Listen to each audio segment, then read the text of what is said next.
안녕하십니까. 대출 읽어주는 남자 대익남입니다. 요즘 뉴스나 상담 전화에서 가장 많이 듣는 말이 있습니다. 금리가 너무 높아서요. 대환을 어떻게 해야 할까요? 그런데 많은 분들이 대환 대출을 너무 단순하게 생각합니다. 그냥 금리 낮은 곳으로 갈아타면 되잖아요. 이렇게 말씀하시는데요. 실제로는 그렇게 간단하지 않습니다. 오늘은 고금리 시대에 진짜로 이득이 되는 대환 방법을 실제 상담 기준으로 아주 쉽게 정리해 드리겠습니다.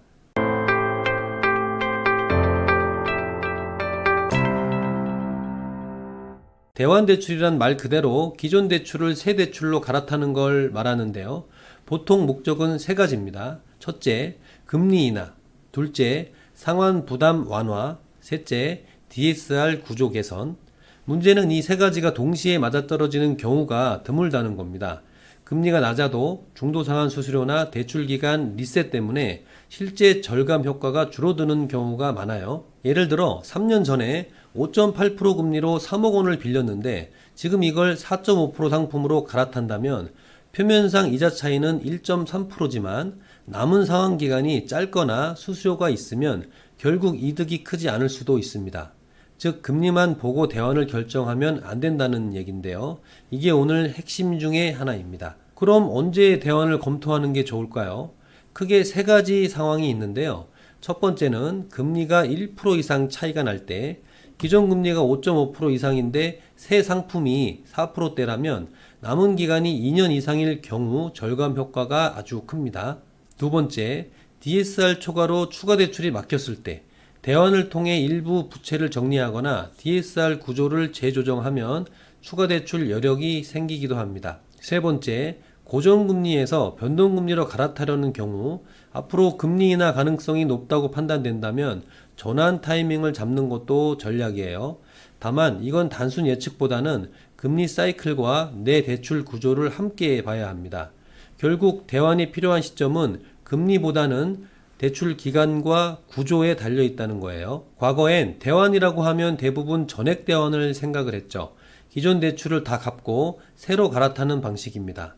하지만 요즘은 부분 대환이 대세입니다. 이건 기존 대출 중 일부만 낮은 금리 상품으로 교체하는 거예요. 예를 들어 5억 원 중 3억 원은 기존 은행 대출로 놔두고 나머지 2억 원만 금리 낮은 이금융권으로 이동하는 방식입니다. 이렇게 하면 DSR 압박을 줄이면서 금리 부담도 일부 낮출 수 있습니다.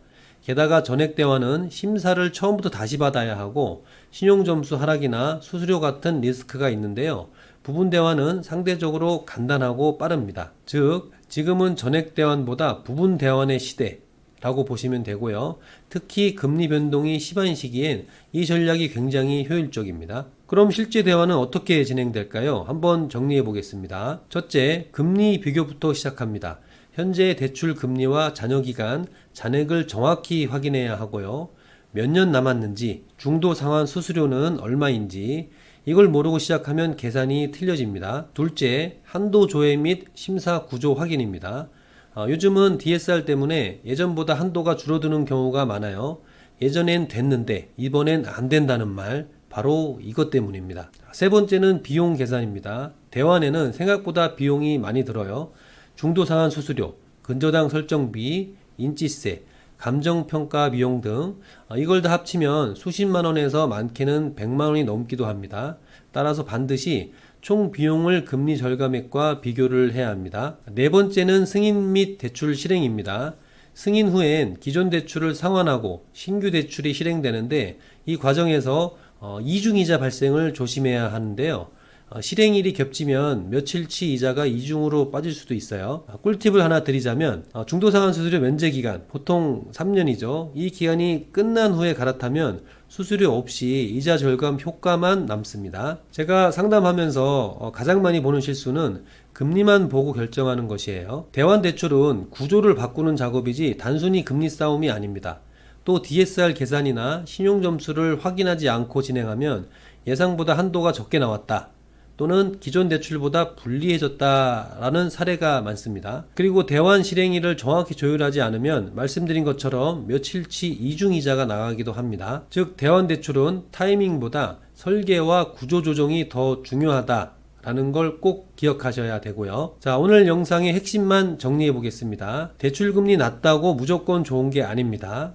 그리고 남은 기간, 수수료, DSR 구조까지 따져봐야 진짜 이득이 되는 거예요. 고금리 시대일수록 대출은 빨리 받는 것보다 정확히 받는 게 중요합니다. 대환을 고민하신다면 단순히 갈아타야 하나 보다 내 상황에 맞는 구조는 무엇인가를 먼저 보셔야 합니다. 자, 오늘은 여기까지고요. 대출 알아보고 계시는 분들은 아무쪼록 잘 알아보셔서 좋은 결과 있기를 바랍니다. 감사합니다.